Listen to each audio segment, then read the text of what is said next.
everybody knows life insurance, but why Canadians want? So what happens is with traditional investments, they're taxed annually, right? But with the insurance, the values within the insurance policy grows tax-free within the policy. Insurance is not the only thing that they're doing. They are diversifying their portfolio. See the up and down very, very quickly. But when it comes to our par account, it's very smooth.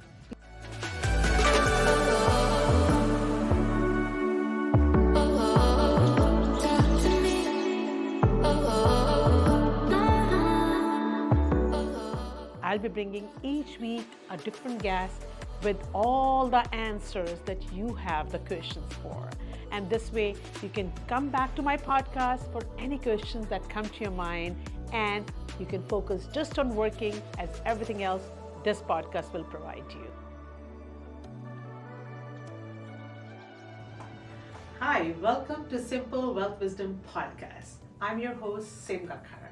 Each week, we bring simple financial security ideas for successful business owners and professionals like you to help you build and maintain your lifestyle and legacy. As I work with business owners and self-employed professionals, I see a lot of them are always looking for tax advice, accounting advice, legal advice, estate planning advice, and investment advice. And this is the reason I started this podcast, where business owners and self-employed professionals like you can always go and get the ideas, information, and answers to your questions regarding how you can protect and grow your wealth, and in the most tax efficient manner. Being an insurance and investment advisor myself, I specifically work with business owners and self-employed professionals. And I feel each guest that I'm going to bring here will bring a lot of value to you. And today I have Sue D'Souza from Sun Life as my guest. Sue is a regional sales director with Sun Life. She joined Sun Life in 2014, where she has been working as a wholesaler to advisors in the GTA, which is Greater Toronto area. And she's known as a go-to resource for all of us. Sue's technical experience is extensive. With over 30 years, 3 decades in the industry, she understands the value that advisors deliver to their clients. When it comes to meeting client needs, her dynamism is a driving force in her proactive approach. Sue is proud to be a part of Sun Life's team of professionals who help advisors grow their business. And I'm so excited to have Sue here to speak to me, as most of the time she's only talking to the advisors, and now you can hear her talking to me, where I'll be asking all the questions that you have in your mind. I'm going to welcome Sue here. Welcome, Sue, and thank you for coming to my podcast. Thank you, Sim. Thank you for having me to your podcast today. I appreciate it. Thank you. Sue, I'm going to ask you something very common, which everybody has in their mind, is what are some reasons Canadians want or need life insurance? Everybody knows life insurance, but why Canadians want or need life insurance? Thank you, Sim, for that question. Actually, Canadians need or want insurance for several reasons. The most common one we see is income replacement. If you have a family that depends on you, depends on your income that you bring into the family, you want to protect that, right? So in the time of a untimely death, you want to be able to replace that income. Another reason is debt, so things like mortgages or your credit card. But the most common reason I find when working with advisors such as yourself is tax reasons. For one is having coverage for tax liability, and secondly is having tax that's growing tax-free within the policy or within the insurance. Because the Income Tax Act does disclose that any growth within an insurance policy grows tax-free. So with individuals and especially business owners, this is very appealing. We see a lot of large cases for high net worth and for business owners where they're taking advantage of protecting their assets within an insurance policy. That's really good. So that makes a lot of sense that insurance is not only to protect the life, it has a lot of other purposes as well. As Sue mentioned just now, it is for mortgage protection, it is for the family in case something happens to you, but above everything, it is also for estate planning purposes because when you are a business owner and a self employed professional, there's a tax liability which is going to kick in. Something which is definitely true is debt and taxes. They need to be paid. Tax need to be paid. When you're alive, you're paying taxes. On your death, you'll be paying taxes. And when you are a self-employed professional or you're a business owner, you're your own boss. And that tax, you have to plan it yourself. So something, a great use of insurance is, as she said, tax planning. So thank you so much. That is wonderful, Sue. So now you touched on business owners. How else can insurance help business owners? That's a good question. So with insurance, there's many strategies to help to business owners. For example, there is the key person coverage. So covering key employees in the company or a shareholder that has a lot to do with the business. Another is funding a buy-sell that's part of a shareholder or partner agreement. But businesses really need this insurance coverage. It's an integral part in helping with any tax efficiencies. We at Sun Life, we have what we call the corporate investment strategy. And what that does is it shows how one can protect their legacy that they worked hard to build. And it shows a tax efficiency during the lifetime and at death of the insured, right? So for example, as you know, with passive income, investments are the passive income is taxed at the higher tax bracket than active business income. Mm-hmm. So they don't want to move that money only to passive income investments. They want to be able to tax shelter it somehow, and insurance provides that. With a corporate investment strategy, it shows the tax efficiencies comparing insurance versus alternate investments. So the way it works is that the corporation owns this policy, this insurance policy. Money grows tax-free within the policy, and at death, what happens is the death benefit minus the adjusted cost basis, which is the ACB, is credited to a capital dividend account. And that CDA is a great vehicle to flow money out of the corporation into the hands of the shareholders tax-free. So this is very appealing to corporations.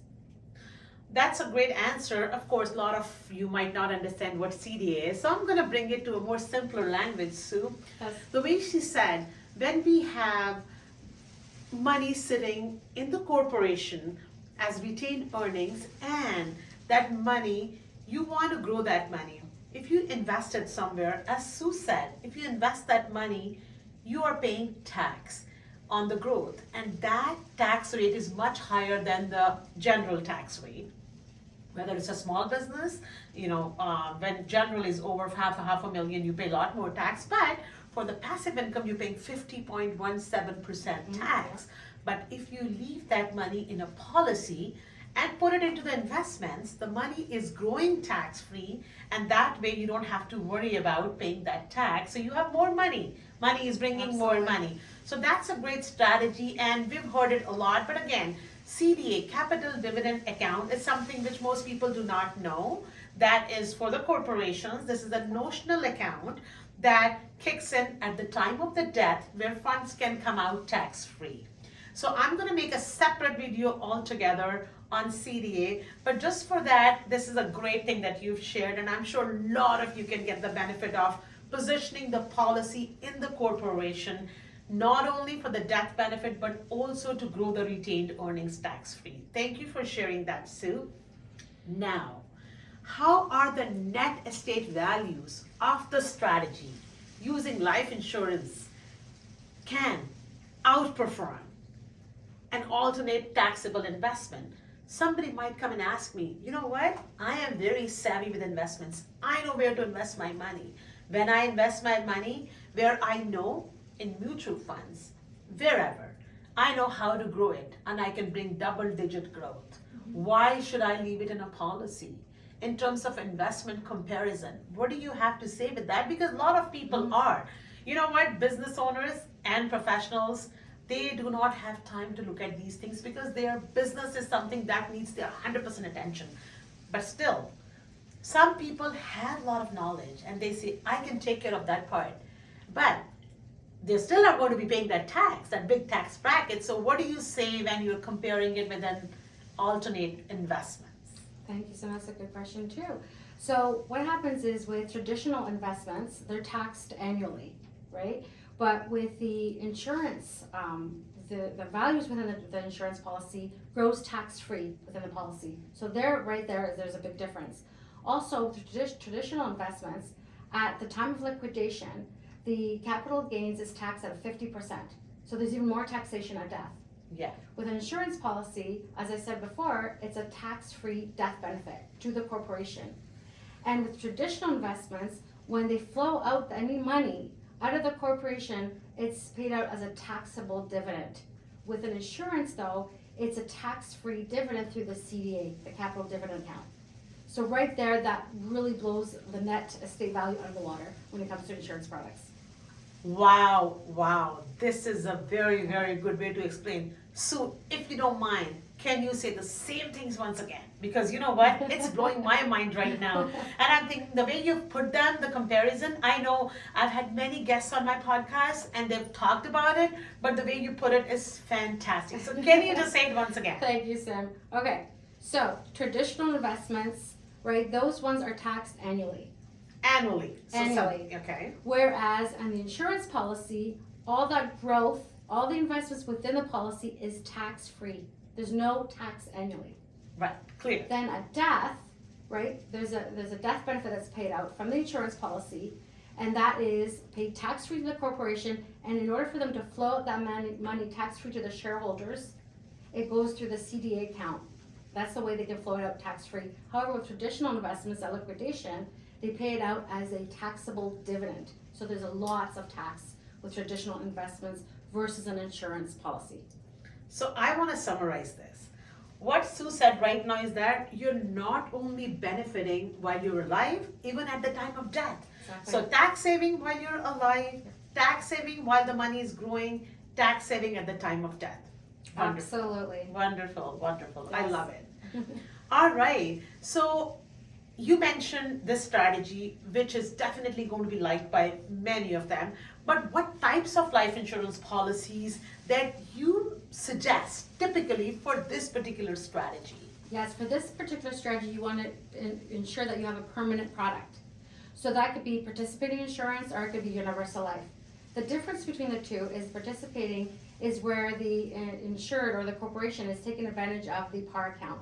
The smoothing PAR fund that is, private fixed income, bonds, real estate, mortgages, and equities. But there's a smoothing mechanism, so they're taking advantages of that and they're having a dividend that's credited to the policy. With universal life, they have more control over their investments. So for those who do wish to have more control over their investments, I suggest the universal life product.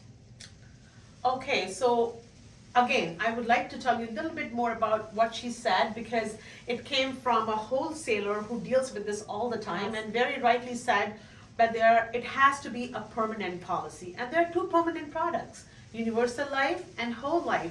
And the difference between universal life and whole life is that you have the control on the investments. You can control it as a policy holder. You can choose where you want to invest if you're investment savvy. But if you do not want to do that, if you don't have time, then whole life policies have dividends which are given to the policy and you don't have to control the investments. Insurance company takes care of that, and the investments and the dividends that are giving into the policy are vested. Means once given, they can never be taken away from you, and the investments are done by the people who are sitting in the insurance company offices. They are savvy, they really know what to bring, and that way you are very secure to get very good return on your investment. Yes. So it has to be a permanent. Wonderful. I love that. So I just want to add also with both products, you have a guaranteed death benefit, guaranteed cash values within the policy, and liquidity, access to the liquidity of the policy. So they're both great products. So with this strategy, permanent product, it works really well. So that is something you suggest that all professionals, all self-employed professionals and business owners can really plan this, and this can really help them. Absolutely. All right. So, insurance is talking about dollars. But somebody who's very wealthy, somebody who has a lot of money, do they need insurance? Because when I come across people who have a lot of money, they say, you know what? I don't care. I have money. If something happens to me, my family is going to be okay. We have a lot of money in the corporation. So now this question caters to wealthy people. Do you think wealthy people need insurance? You know, wealth insurers may not need insurance, but they want insurance. We did a survey years back, and we found that the utmost goal of a wealthy client is to preserve their capital. Especially now with interest rates rising, they're looking for ways to tax shelter their money in ways that are tax efficient. So with a permanent product, you have the, as I said before, the guaranteed death benefit, the guaranteed cash value, and also the CDA portion for business owners, right? Flowing that money out tax-free to the shareholders. More and more, we're seeing permanent products as an asset class where clients diversify their assets and include insurance in their business plan. Okay, so what you're saying is that insurance is not the only thing that they're doing. They are diversifying their portfolio by adding insurance as one of the products on their whole portfolio. Because when people think that insurance is only death benefit, no, insurance serves other purposes as well. So you've been with Sun Life for so long, you've been in the industry for 30 years, what a great experience you hold. By the way, you don't even look that old to be 30 years of experience. Thank you, no, you look wonderful. Same to you. Thank you so much.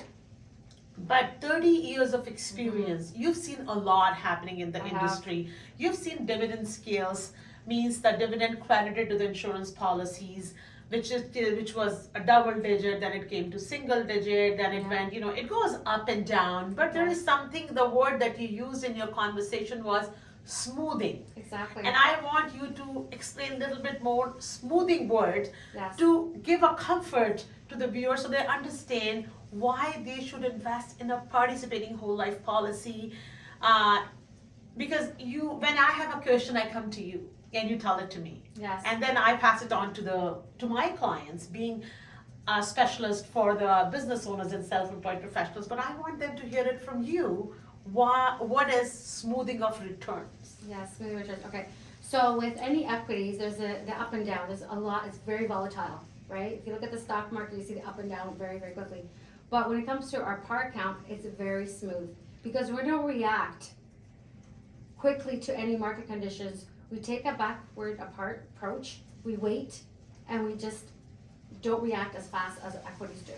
So it's more of a lazy river than up and down motion if you look at how the movement is with the compared to equities. And that's what we mean by smoothing.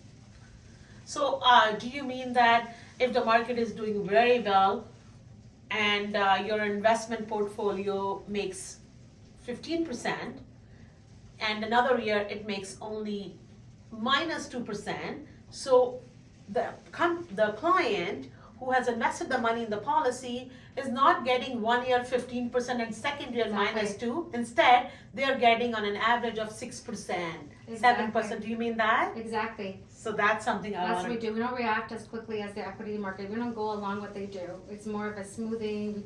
We go back. We do a different approach than we would with the market that's out there. So that's what we mean by smoothing. And we have great investments. Like for example, a private fixed income is by far the best compared to our competitors. We invest heavily in private fixed income. So private fixed income, for example, is lending money to any government projects, for example, and setting the interest rate. We set it, and then it's like projects that are like 20, 30 years long. Yeah. So we're always very safe. All the money is safe. We've got bonds, we've got mortgages, not heavily into equities, but we have some equities. But it's a very good investment mix, very strong. Yeah, that also, as an advisor, when I'm choosing the product, I really look into those things for my clients, and I feel that's the great thing that you just said, that insurance companies take a very, very secured and safe approach when they are doing their investments, so that Absolutely. the policy holders are getting good dividends on that, and that smoothing of return is something that's a peace of mind, because you don't want to have that zigzag thing. And if you are that good, then might as well go for universal life. But this is the beauty of whole life Yes. policy. And that brings something in my mind right now. If somebody started the business today, um, or somebody's been in the business for 30 years, do you think there's any right time to get these policies? Something that you can just, give enough idea. Because my viewers could be somebody very new in the business, or Right. somebody who's had the business 30 years, 20 years. Do you think there's a time to get a corporately owned policy, or it could be at any time? It could be at any time, but I would suggest getting it as early as they can because you want that protection early on. You never know what's going to happen. Yes. I have actually a personal story. I have a relative of mine who they own a restaurant, and the parents owned the restaurant. When they passed away, they didn't have insurance protection. Now, can you imagine those children that are left with this business, how much capital gains tax they have to pay? Oh, Tremendous yes. amount. They didn't have any. Had they had insurance, they would have taken care of that tax liability. So I think having insurance as early as you can get it as a business owner is very important. Perhaps you don't want to start with a permanent product. Perhaps you want to start with term. You can always then convert it to permanent. But having insurance in place while you're younger too matters. And what you're saying is that having the insurance place in the corporation. Absolutely, in the corporation. Yeah. Yes. That's a great idea, because you never know what's going to happen tomorrow. You're very healthy today, and we want everyone to be healthy, but nobody knows about this. And tomorrow, your business has grown to another level, but you're not insurable. And then you can't use this strategy. So I think that's a great idea, that at any point, and so if somebody has been in the business for many, many years, and they know that their tax liability is growing, this, even if they're 70 years old, 75 years old, they can still get this policy as long as they're insurable. Absolutely. And I think the older clients should maybe go with the universal life product. That makes more sense. Okay. Younger ages probably for par because there's a lot more growth Okay. for the remaining years. But either product is great. But I just see older clients that apply for the universal life product, and it makes more sense for them. And what is since you're from Sun Life, and Sun Life is a very, very known carrier, everyone knows Sun Life, I would like you to say that what is the deadline for the age? What is the maximum age one can apply for the insurance? 85 Okay. is the age. However, we can do any kind of special quoting if it's over that. Okay, Yeah, so yeah, if you you can- are 80 or 85 and you think you can get insurance, of course you can. Yeah. Of course you can, and Yeah. you can do, and Sun Life can do special quotes for you as well. And so you mentioned one more thing about term insurance, which is very good. If somebody's very new in the business, it's good to get a term. Term is a cheaper option, but term has an inbuilt feature. It can be converted to a permanent policy, universal life or whole life later on. So that is wonderful, and I love that. So this is something great. Thank you so much, Sue. You have shared so much knowledge here. This has been, again, a very informative session. I think I need to bring you back because there's so many questions that we need to ask you. This has been very informative and helpful for my audience and for me as well. So that was another episode of Simple Wealth Wisdom Podcast. Please let us know in the comments what you like the most about this podcast, and if there is anything else you want to see or ask, and I'll make sure to bring that to you in our future podcast. Watch for us again next week. Until next time, stay safe. I'm Sim Gakhar. Thank you so much.